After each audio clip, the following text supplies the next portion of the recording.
Big Boss Malayalam season 6 episode number 75 live അപ്ഡേറ്റിലേക്ക് പോകുമ്പോൾ എനിക്കൊരു കാര്യം പറയാനുണ്ട്. ഇന്ന് കാര്യം പെട്ടൊന്നും നടന്നിട്ടില്ല. എന്താന്ന് വെച്ചാൽ ഇന്ന് ലൈവ് തുടങ്ങിയത് തന്നെ നമുക്ക് അറിയാം, എല്ലാവരും ഉറക്കത്തിലായിരുന്നു. ഇന്നലെ ഡ്രൈ ഡേ ആയതുകൊണ്ട് ഇന്ന് ലൈവ് കാണിച്ചതിൽ കാര്യമായിട്ട് ഒരു സംഭവം ഉണ്ടായില്ല. ഇന്നൊരു 11-12 മണിയൊക്കെ ആകുമ്പോഴാണ് എല്ലാവരും എണീക്കുന്നത്. അപ്പൊ ഇന്ന് ഡ്രൈ ഡേ ആണ്. കാരണം അതായത് ഇന്നലെ ഡ്രൈ ഡേ ആണ്. ഇന്നിപ്പോൾ ലാലേട്ടൻ്റെ എപ്പിസോഡ് എല്ലാവർക്കും ഉറങ്ങാനുള്ളതും നല്ല സുഖമായിട്ടിരിക്കാനുള്ള ദിവസങ്ങൾ, ഒരു സമയമാണ് ബിഗ് ബോസ് കൊടുത്തത്. അതുകൊണ്ട് ഇന്ന് പ്രത്യേകിച്ച് ഡ്രൈ ഡേ ഒന്നും ഇന്ന് അവിടെ ഫുള്ള് കളികളും ചിരികളും വർത്തമാനങ്ങളും മാത്രമേ ഉണ്ടായുള്ളൂ. അവർ തമ്മിൽ ഇടയ്ക്കുള്ള സംസാരം, ചിരിക്കലും കളിക്കലും, ക്രിക്കറ്റ് കളിക്കുമ്പോൾ ബിഗ് ബോസ് വന്നിട്ട് ഈ പ്രോപ്പർട്ടി ഉപയോഗിക്കാൻ പാടില്ല എന്നുള്ള സംഭവമൊക്കെ പറയലും അങ്ങനെയൊക്കെ സംഭവങ്ങളെ ഉണ്ടായിട്ടുള്ളൂ. കാര്യമായിട്ട് ലൈവിലൊന്നും ഇല്ല. പിന്നെ എല്ലാവരും ചർച്ചകളാണ് നടക്കുന്നത്. കാരണം എന്താ കഴിയാനായല്ലോ, ഇനിയിപ്പോ 2 ആഴ്ചയുള്ളൂ. ഇപ്പൊ വീക്കെൻഡ് എപ്പിസോഡ് ഇന്ന് കഴിഞ്ഞ് കഴിഞ്ഞാൽ 77 ദിവസത്തോളം നാളെ 9 കഴിയും. അത് കഴിഞ്ഞാൽ ആകെ ഇനി 3 ആഴ്ചയുള്ളൂ. അതിൽ 2 ആഴ്ച മാക്സിമം നമുക്ക് മെയിനായിട്ട് കിട്ടും തോന്നുന്നു. അതായത് വോട്ടിംഗ്, നോമിനേഷൻ, എവിക്ഷൻ ലിസ്റ്റ് ഒക്കെ ഇങ്ങോട്ട് വരും 2 ആഴ്ചയിൽ. നമുക്ക് നോക്കാം ഇനി എന്തൊക്കെയാ പോവാന്നുള്ളത്. അപ്പോൾ ഇന്ന് ലൈവ് അപ്ഡേറ്റിൽ ഇപ്പോൾ കാര്യമായിട്ട് ഒന്നും ഉണ്ടായില്ല, സംസാരങ്ങൾ മാത്രമേ ഉണ്ടായിട്ടുള്ളൂ. അപ്പോൾ ഇന്നലെ രാത്രി നമ്മൾ കണ്ടു, ഞാനത് പിന്നെ ലൈവിൽ കണ്ടു, നന്ദനിയും അഭിഷേകും ജിൻഡോയും കൂടി ഡെന്നിസും നിരഞ്ജനും അഭിരാമിയൊക്കെ ആവണ ആ സീന് നമ്മൾ കണ്ടു. നല്ല അടിപൊളി സാധനം തന്നെയുണ്ട്. അതിൽ അൻസിബ ബാക്ക്ഗ്രൗണ്ട് മ്യൂസിക് കൊടുത്തതും ഋഷി അവിടെ നിന്ന് ക്ലാപ്പ്, ആ സാധനമല്ലേ, ക്ലാപ്പിന്റെ സാധനം, ക്ലാപ്പല്ല, എന്താ ആ ഒരു ഷോട്ട് എടുക്കുന്ന സംഭവമില്ല, അത് കാണിച്ചിട്ട് അൻസിബ ബാക്ക്ഗ്രൗണ്ടിൽ നിന്ന് പാട്ട് പാടുന്നതും അതിനനുസരിച്ച് നന്ദനിയും അഭിഷേകും ജിൻഡോ ഒക്കെ നല്ല സൂപ്പറായിട്ട് ആക്ട് ചെയ്യുന്നൊക്കെ നമ്മൾ കണ്ടു. നല്ല അടിപൊളിയുണ്ട്. ശരിക്കും എനിക്ക് ഭയങ്കര ഇഷ്ടപ്പെട്ടു.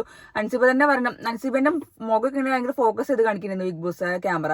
അതായത് അൻസിബയ്ക്കും കൂടി ഫീൽ ആയി എന്നുള്ള രീതിയിൽ അൻസിബ പറയുന്നുണ്ടായിരുന്നു. അത് കഴിഞ്ഞിട്ട് അവർ രണ്ടുപേരും അഭിനയിച്ചത്, നന്ദന ഭയങ്കര കരച്ചിൽ അഭിനയിച്ചതും അഭിഷേക് നല്ല അടിപൊളി ഡയലോഗൊക്കെ പറഞ്ഞാലും സായിയൊക്കെ അവിടെ ഒന്ന് പറയുന്നത്, നീ കൈന്നിട്ട ഡയലോഗ് അല്ലെ കുറെ എന്നൊക്കെ ഉണ്ടായാലും അഭിഷേക് ഞാൻ ഫുള്ള് കൈന്നിട്ടാണ്, എനിക്ക് കറക്റ്റ് ഡയലോഗൊന്നും ഓർമ്മയില്ല, പക്ഷെ കൈന്നിട്ടതാണെങ്കിലും എന്ത് ചെയ്താണെങ്കിലും അഭിഷേക് നല്ല സൂപ്പറായിട്ട് അഭിനയിച്ചു. നന്ദനെയാണെങ്കിൽ, കാരണം അഭിഷേകിന് ഇപ്പൊ നമ്മൾ കണ്ടല്ലോ പോസ്റ്റർ, സിനിമയിലൊക്കെ അഭിനയിക്കുന്ന ആളാണല്ലോ. അപ്പൊ പിന്നെ ഇനി പുതിയ പോസ്റ്ററൊക്കെ വന്നിട്ടുണ്ടായിരുന്നു പുതിയ സിനിമേന്റെ. അപ്പൊ നല്ല രസം ഉണ്ടായിരുന്നു അത് കാണാൻ വേണ്ടി. ഒപ്പം ജിൻഡോ അടിപൊളിയായിട്ട് അഭിനയിച്ചിട്ടോ, ഡെന്നീസായിട്ട് മാലിട്ട സീനൊക്കെ നല്ല രസമായിട്ട് മാല അങ്ങനെ എടുത്ത് ഷോട്ട് ചെയ്ത്, അത് നല്ല ഫോക്കസ് ചെയ്ത് കാണിക്കാനൊക്കെ നല്ല ഭംഗി ഉണ്ടായിരുന്നു കാണാൻ. അപ്പൊ ഇന്നലെ രാത്രി മെയിനായിട്ട് അതാണ് ഉണ്ടായത്. പിന്നെ ഇന്ന് നമ്മള് വെറുതെ സംസാരവും ക്രിക്കറ്റ് കളിക്കലും അവിടെ നിന്നിട്ട് ആ തമാശ പറയലും സംസാരിക്കലും ഒക്കെ ആയിരുന്നു. അതിന്റെ ഇടയ്ക്ക് എല്ലാവരും ഇങ്ങനെ ഇന്നലെ മിന്നൊക്കെ ടോപ്പ് 5 പ്രഡിക്ഷൻ ഒക്കെ നടക്കുന്നുണ്ടായിരുന്നു. എന്താ അറിയില്ല എന്താ ഉണ്ടാവുക എന്നൊക്കെ, നമുക്ക് ഒന്നും പറയാൻ പറ്റില്ല. കാരണം എല്ലാവരും എല്ലാ രീതിയിലും അടിപൊളി ഗെയിമേഴ്സാണ്. എങ്ങനെ ഉണ്ടാവുമെന്ന് നമുക്കൊരു ഐഡിയ ഇല്ല. അതിൽ പിന്നെ ഞാൻ കുറെ കണ്ടു, സായി എന്തോ ശ്രീജുൻ ടീമിനെ തെറ്റിക്കാൻ നടക്കുകയാണ്, അവരെ പുറത്താക്കാൻ നടക്കുകയാണ്.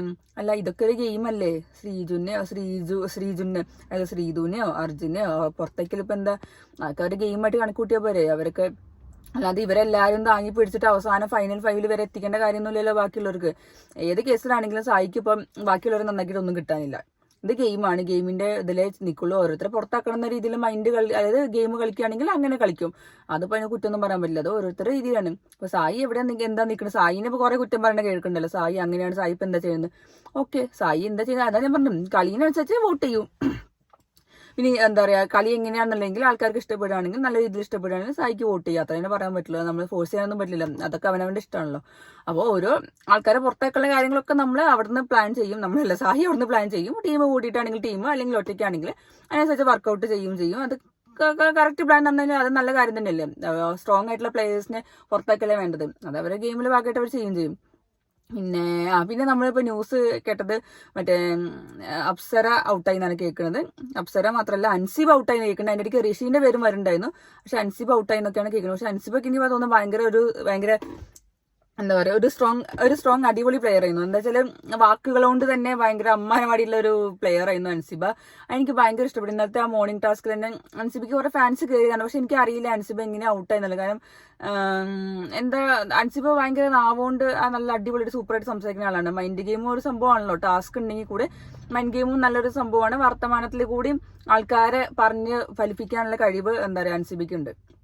കട്ടിലാണെങ്കിൽ കൂടി കട്ടിലിന് ചുറ്റും ആൾക്കാർ വന്നിരുന്ന് സംസാരം കേൾക്കാനും ഉണ്ട്. അഭിഷേകിനൊക്കെ അത് കറക്റ്റ് മനസ്സിലാക്കാണ്. അൻസിബ ഭയങ്കര സൂപ്പറാന്നൊക്കെ സായിനോട് പറഞ്ഞൊക്കെ കണ്ടതാണ്. പക്ഷെ അതൊരു നല്ല പ്ലെയറിന്റെ ക്വാളിറ്റിയാണ്. അത് ബി മെറ്റീരിയൽ എന്ന് പറയുമ്പോൾ തന്നെ നമ്മൾ ഫുള്ള് ടാസ്കിൽ ജയിക്കുക, അടിപൊളിയായിട്ട് കളിക്കാതെ മാത്രമല്ലോ, നമ്മൾ സംസാരത്തിലൂടെയും സംസാരിച്ച് അടിപൊളിയായിട്ട് ആൾക്കാരെ ഒപ്പം നിർത്തുക, അവർക്കനുസരിച്ച് ഗെയിം നമ്മളെ അനുസരിച്ചിട്ട് അവരെ കരുക്കളാക്കി യൂസ് ചെയ്യുക, അതൊക്കെ ഒരു ഗെയിം പ്ലാൻ ആണല്ലോ. അതൊക്കെ ശരിക്കും അൻസിബ നല്ല അടിപൊളിയായിട്ട് യൂസ് ചെയ്യുന്നുണ്ടായിരുന്നു. പക്ഷെ എന്താ അറിയില്ല, അൻസിബനെ ഔട്ട് ആയെന്നൊക്കെ കേൾക്കുന്നുണ്ട്. പിന്നെ അപ്സര എവിക്റ്റ് ആയെന്നും കേൾക്കുന്നുണ്ട്. നമ്മൾ എക്സ്പെക്ട് ചെയ്താണ്. അപ്സരന്റെ പേരാണ് നമ്മൾ എപ്പോഴും കേട്ടോണ്ടിരിക്കുന്നത്. ഏറ്റവും ലീസ്റ്റ് വോട്ട് അപ്സരയ്ക്കാന്നൊക്കെ കേൾക്കുന്നുണ്ടായിരുന്നു. പക്ഷെ എനിക്ക് ഋഷീന്റെ പേരുണ്ടായിരുന്നു. പക്ഷെ ഋഷീന്റെ ഞാൻ കേട്ടില്ല. അപ്സര അൻസിബ പോയെന്നാണ് കേട്ടത്. അത് കഴിഞ്ഞിട്ട് പിന്നെ നമ്മൾ വന്നതാണ് പുതിയ പ്രൊമോ വന്നു.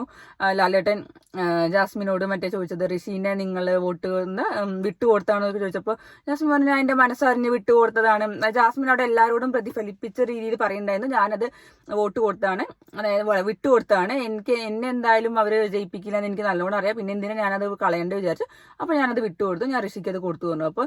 അപ്പോഴാണ് അൻസിബിൻ്റെ അവിടെ സൂപ്പർ ഡയലോഗ് വന്നത്. അത് ജാസ്മിൻ്റെ ഒരു അടവായിരുന്നു. അങ്ങനെ വിട്ടുകൊടുത്തു എന്ന് പറഞ്ഞിട്ട് അതിനേക്കാളും കൂടുതൽ വോട്ട് കിട്ടാൻ വേണ്ടിയിട്ടുള്ള ജാസ്മിൻ്റെ ഒരു അടവാണെന്നാണ് അൻസിബോടെ കറക്റ്റ് പോയിന്റ് പറഞ്ഞു. അത് ആവാതിരിക്കും, പക്ഷെ അത് കറക്റ്റ് പോയിന്റ് പറഞ്ഞു കഴിഞ്ഞാൽ തന്നെ നമുക്കറിയാം കാണികളിലേക്ക് അതെങ്ങനെ എത്തിക്കും എന്നുള്ളത്. ജാസ്മിൻ നല്ല ബുദ്ധിമതിയാണ്, ഭയങ്കര സൂപ്പർ ഗെയിമാണെന്നൊക്കെ നമുക്കറിയാം. പക്ഷെ ആ ഒരു പോയിന്റിൽ ലാലേട്ടന് മുന്നിൽ ആ ഒരു പോയിന്റ് പറഞ്ഞത് അൻസിബ സൂപ്പറായിട്ട് പറഞ്ഞു. അൻസിബിക്ക് കറക്റ്റ് പോയിന്റ് അറിയാം എവിടെ എന്തൊക്കെ പറയണം എന്നുള്ളത്. അത് നല്ല അടിപൊളിയായിട്ട് പറയുകയും ചെയ്തു. അപ്പോൾ ഇതാണ് മെയിനായിട്ട് പ്രൊമോന്റെ ഒരു പ്രൊമോറ്റ് വന്നിട്ടുള്ളൂ. ഞാൻ ഈ വീഡിയോ എടുക്കുമ്പോൾ ഇനി വേറെ വന്നോന്ന് അറിയില്ല. പിന്നെ നമുക്കറിയാം പുറത്തുള്ള ബിഗ് ബോസ് വീണ്ടും നടന്നുകൊണ്ടേയിരിക്കുന്നു. പല രീതിയിലും പല ആൾക്കാരുടെയും പേരുകൾ വെച്ചിട്ട് പല രീതിയിലും ഒക്കെ ബിഗ് ബോസ് നടന്നുകൊണ്ടിരിക്കുക. അവിടെ ബിഗ് ബോസ് ഇറക്കട്ടെ, അകത്ത് ബിഗ് ബോസ് ഇറക്കട്ടെ. നമുക്ക് ഇനി മൂന്നാഴ്ചയല്ലേ ഉള്ളൂ. അതെങ്ങനെ കഴിഞ്ഞു പോട്ടെ, അടിപൊളിയായിട്ട് പോട്ടെ. കാരണം നമുക്ക് ആര് കണ്ടാലും കണ്ടില്ലേ, നമ്മളെ ബിഗ് ബോസിനെ കുറ്റം പറഞ്ഞാലും ആ ഷോനെ കുറ്റം പറഞ്ഞാലും പക്ഷെ നമ്മളെല്ലാവരും ഇരുന്ന് കാണുന്ന പ്രോഗ്രാമാണ് ശരിക്കും പറഞ്ഞാൽ. ഞാൻ ഈ ലൈവ് ലൈവ് കാണുന്നത് കൂടുതൽ എനിക്ക് ഇത് വീഡിയോ എടുക്കാൻ വേണ്ടിയിട്ടാണ്. രാത്രിത്തെ എപ്പിസോഡ് ഞാൻ കൂടുതൽ കാണാറ്. സായി ഉള്ളതുകൊണ്ട് പിന്നെ കാണുകയും ചെയ്യും. എന്തൊക്കെ അവിടെ പറയുന്നതൊക്കെ നോക്കണമല്ലോ.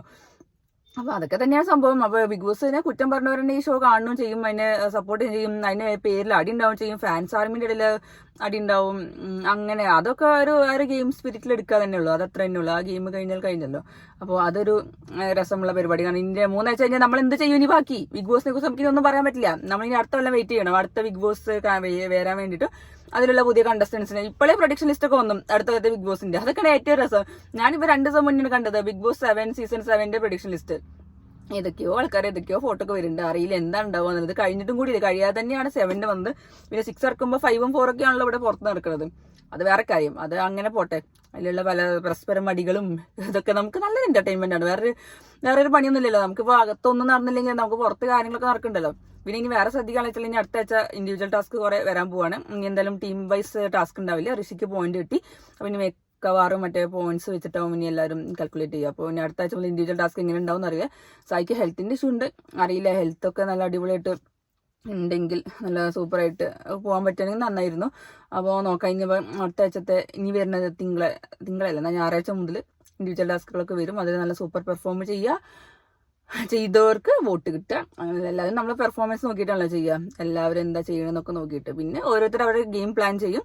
അതിനനുസരിച്ച് അവർ വീഴാണെങ്കിൽ അത് അവരുടെ പ്രശ്നമാണ്. പിന്നെ ഞാൻ വേറൊരു കാര്യവും ഞാനിത് പറയാൻ മറന്നു പോയതാണ്. നമ്മുടെ കൺഫ്യൂഷൻ റൂമായിട്ട് ഇരിക്കുകയാണ്. നോറയും ബിഗ് ബോസും തമ്മിലുള്ള കൺഫ്യൂഷൻ കളികളാണ് നമ്മളിപ്പോൾ കണ്ടുകൊണ്ടിരുന്നത്. അത് ഞാൻ ഇന്നലെ കണ്ടിട്ട് എത്ര വട്ടാ ചിരിച്ചതെന്ന് എനിക്കറിയില്ല. അതിൻ്റെ അതേപോലെ ട്രോളും വന്നിട്ടുണ്ട്. നോറ ബിഗ് ബോസ് ഞാൻ അങ്ങനെയല്ല ഉദ്ദേശിച്ചത്, ഞാൻ എൻ്റെ വീട്ടുകാരെ ഞാൻ അങ്ങനെ പറഞ്ഞില്ല.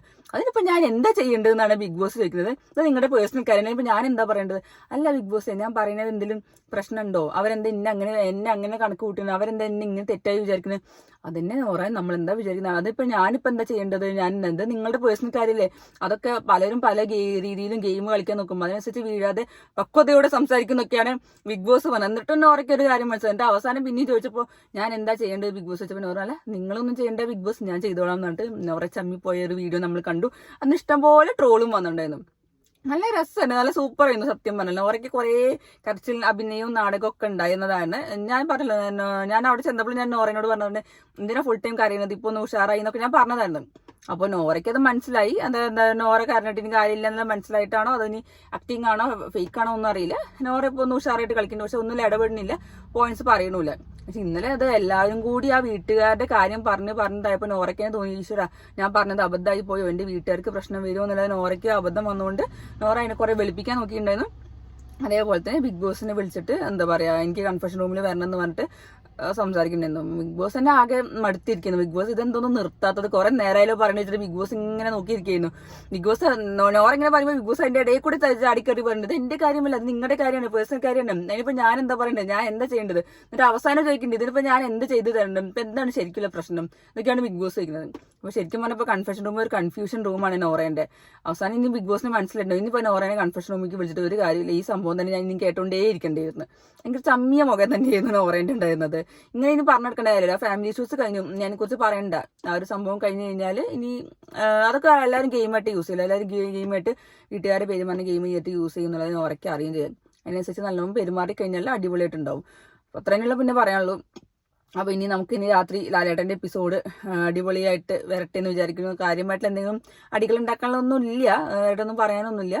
നമുക്ക് നോക്കാം, നമ്മൾ എന്തെങ്കിലും പ്രതീക്ഷിക്കാം. പിന്നെ സായിന്റെ ന്യൂ ലുക്ക് കണ്ടിട്ട് ഇനി ലാലേട്ടൻ വല്ലതും ചോദിക്കുമെന്ന് എനിക്കറിയില്ല.